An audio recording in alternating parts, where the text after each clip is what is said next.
La transmisión de la información genética, transcripción, posibilita la formación de proteínas, cuyas funciones van a caracterizar la actividad y morfología de las células.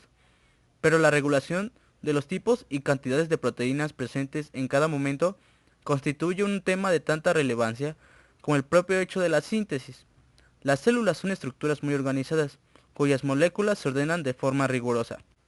En un organismo no se necesitan todos los productos génicos de forma simultánea, ni en los mismos niveles, con lo cual el sistema de regulación va a servir para ajustar el uso del depósito de información de los ácidos nucleicos a los requerimientos de cada célula o de cada organismo.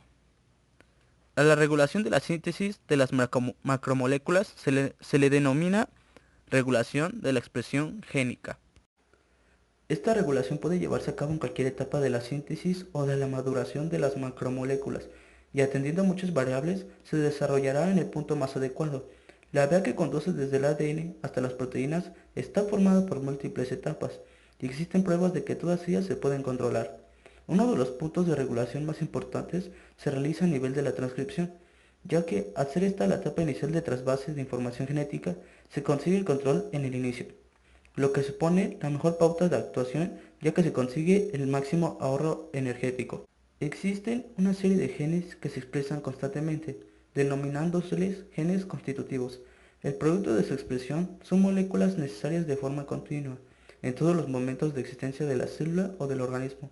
Por otro lado, existen otros genes, denominados regulables, cuya expresión estará ajustada por las necesidades variables de la célula, aumentando o disminuyendo la expresión génica según se necesita aumentar o disminuir la concentración del producto génico.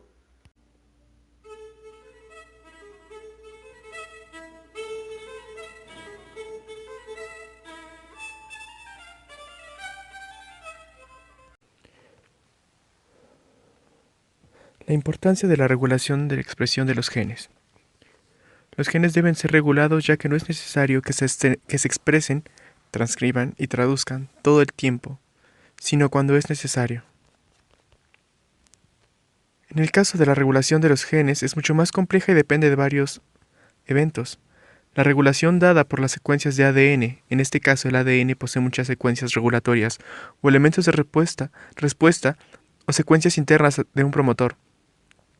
Algunas dentro del mismo promotor de un gen que son reconocidas por los factores de transcripción y por proteínas reguladoras aumentan la tasa de transcripción. En otros casos existen además los aumentadores o enhancers que cuando son reconocidos por una proteína reguladora aumentan aún más la tasa de transcripción y no necesariamente están corriente arriba del gen, sino que pueden localizarse downstream o dentro del mismo gen. Asimismo existen silenciadores o silencers que cuando son reconocidos por una proteína específica bajan la tasa de transcripción de un gen. La organización de la cromatina juega otro papel sumamente importante a nivel de la regulación, comenzando por el hecho de que la fibra de 30 nanómetros o solenoide no es más continua, sino que posee regiones libres de nucleosomas, que se denominan elementos reguladores del locus, y dejan acceso a las proteínas reguladoras a las secuencias específicas para que puedan unirse, estimular la transcripción de un determinado gen en un determinado tejido.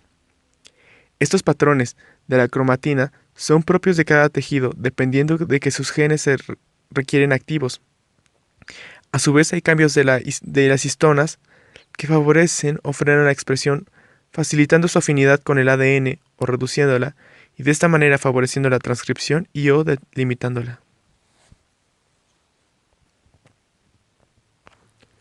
Por otra parte, para evitar que las regiones del ADN menos condensadas en las células, fibra de 30 nanómetros, continúen empaquetándose y terminen convertidas en heterocromatina, impidiendo que ningún gen se exprese, existen unos elementos denominados delimitadores que impedirán como si fueran paredes que avance la heterocromatización hacia regiones que deben transcribirse.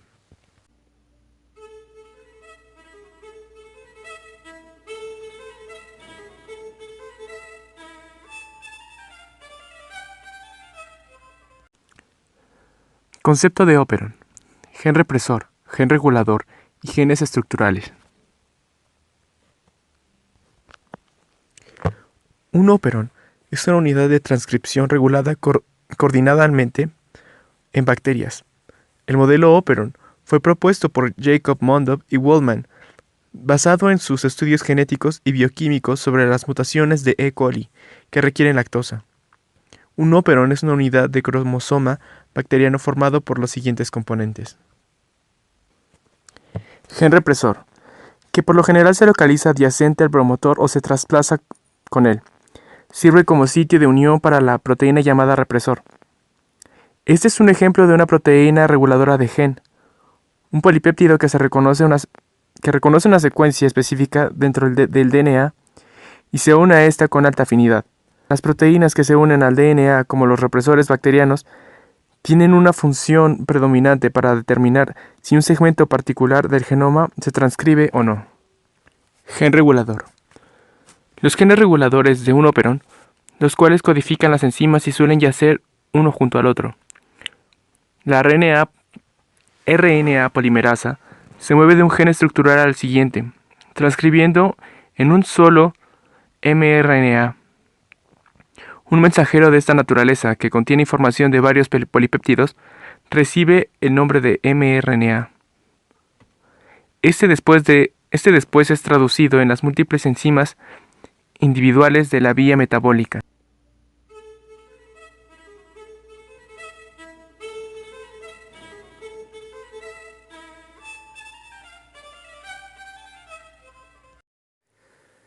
El operón lactosa, que abreviadamente se denomina operón-lac, es un sistema inducible que está bajo control negativo, de manera que la proteína reguladora, producto del gen regulador IM, es un represor que impide la expresión de los genes estructurales en ausencia del inductor. El inductor del sistema en este caso será lactosa. Los genes estructurales del operón lactosa son los siguientes: el gen Z, que codifica para la beta-galactosidasa, que cataliza la hidrólisis de la lactosa en glucosa más galactosa; el gen Y, que codifica para la galactosidopermeasa, que transporta beta-galactósidos al interior de la célula bacteriana; el gen A, que codifica para la tiagalactosidotransacetilasa, que cataliza la transferencia del grupo acetil del acetilcoenzima A al 6-OH de un receptor tiogalactósido. Este gen no está relacionado con el metabolismo de la lactosa. El verdadero inductor del sistema es la alolactosa y no la lactosa como tal, de manera que la beta-galactosidasa transforma la lactosa en alolactosa. Las cepas normales de E. coli son inducibles, de manera que en ausencia del inductor, lactosa, la proteína represora producto del gen Y se encuentra unida a la región operadora e impide la unión de ARN polimerasa a la región promotora, y, como consecuencia, no se transcriben los genes estructurales. Sin embargo, en presencia del inductor, lactosa, este se une a la proteína reguladora, que cambia su conformación y se suelta de la región operadora, dejando acceso libre a la ARN polimerasa para que se una a la región promotora y se transcriban los genes estructurales. Por consiguiente, la presencia del inductor hace que se expresen los genes estructurales del operón necesarios para metabolizar lactosa.